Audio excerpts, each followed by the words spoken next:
तमिलनाडु की सत्ताधारी party DMK के सांसदों ने 8 दिसंबर 2023 को राज्यसभा में मुस्लिम सांसदों के लिए जुम्मे की नमाज के ब्रेक का मुद्दा उठाया। इस पर उपराष्ट्रपति जगदीप धनखड़ ने बताया कि 60-70 साल से चले आ रहे नियम में बदलाव हो चुका है।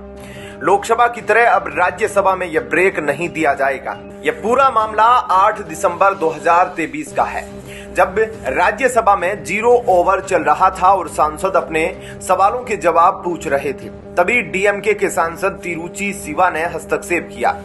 उपराष्ट्रपति जगदीप धनखड़, जो राज्यसभा के सभापति भी है, वो सदन में पीठासीन थे। तिरुचि सिवा को सभापति ने बोलने का अवसर दिया तो उन्होंने शुक्रवार के दिन राज्यसभा के कामकाज की समय सीमा को लेकर सवाल पूछा। डीएमके सांसद तिरुचि सिवा ने कहा, सामान्य तौर पर शुक्रवार के दिन सभा का कामकाज लंच ब्रेक के बाद 2:30 बजे शुरू होता है, लेकिन आज के संशोधित कार्यक्रम के अनुसार यह 2 बजे से ही है। इस बारे में निर्णय कब लिया गया, इस बारे में सदन के सदस्य नहीं जानते। यह बदलाव क्यों हुआ? इस सवाल के जवाब में सभापति ने कहा, सम्मानीय सदस्यगण, यह बदलाव आज से नहीं, यह बदलाव पहले ही मेरे द्वारा किया जा चुका है। इसकी वजह भी बताई जा चुकी है। लोकसभा में कार्रवाई 2 बजे से होती है। लोकसभा और राज्यसभा दोनों ही संसद का हिस्सा है। दोनों के ही काम के समय में समानता हो, इसलिए मैंने पहले ही इस बारे में नियम बना दिए थे। यह कोई पहली बार नहीं है। इसके बाद सभापति ने आप सांसद विक्रमजीत सिंह साहनी को अपना मुद्दा सदन के पटल पर रखने को कहा।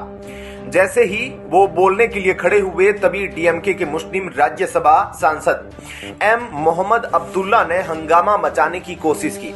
हालांकि उपराष्ट्रपति ने सभी सदस्यों को शांत कर दिया और मोहम्मद अब्दुल्ला को बोलने के लिए कहा। मोहम्मद अब्दुल्ला ने कहा, यह पिछले 60-70 सालों का रिवाज, शुक्रवार को 2:30 बजे से सदन की कार्रवाई है, इसके बाद हंगामे की स्थिति बनती है। लेकिन उपराष्ट्रपति सबको शांत करा देते हैं और फिर अब्दुल्ला को बोलने के लिए कहते हैं, जिसके बाद अब्दुल्ला कहते हैं, सर 2:30 बजे का समय पहले से निर्धारित है।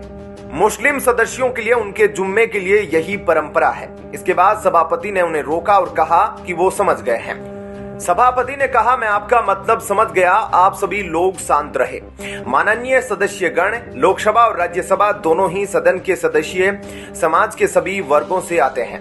लोकसभा 2 बजे दोपहर में बैठती है, जिसमें सभी वर्गों के सदस्य हैं। मैंने उसी तर्ज पर पिछले साल इस बारे में नियम बना दिए थे, जिसमें लंच ब्रेक के बाद सदन की कार्रवाई 2 बजे से शुरू करनी थी, ठीक लोकसभा की तर्ज पर। इसके बाद उन्होंने विक्रमजीत सिंह साहनी को बोलने के लिए समय दे दिया और डीएमके इंडी अलायंस के प्रोपेगेंडा की हवा निकालते हुए सदन की कार्रवाई सुचारू रूप से जारी रखी। उपराष्ट्रपति ने कम ही शब्दों में सभी को समझा दिया कि यह संसद का सदन है। दोनों सदनों की कार्रवाई का समय एक बराबर है। किसी को लोकसभा में समस्या नहीं है तो यहाँ अब कैसे होने वाली है? यह नियम भी आज का नहीं बना, बल्कि पिछले साल ही बना है। अभी तक किसी को कोई समस्या नहीं हुई। खास बात यह है कि राज्यसभा में यह मुद्दा उठा कौन रहा है? डीएमके के ही दोनों सांसद, जिनकी पार्टी खुलेआम सनातन का विरोध करती है और वो इंडी अलायंस का प्रमुख सहयोगी दल भी है। ऐसे में उपराष्ट्रपति ने एक ऐसे मामले की हवा तुरंत ही निकाल दी, जिसे इंडी अलायंस बड़ा मुद्दा बनाने की कोशिश कर रहा था। क्या कहना है आपका इस पर? जय हिंद, जय भारत।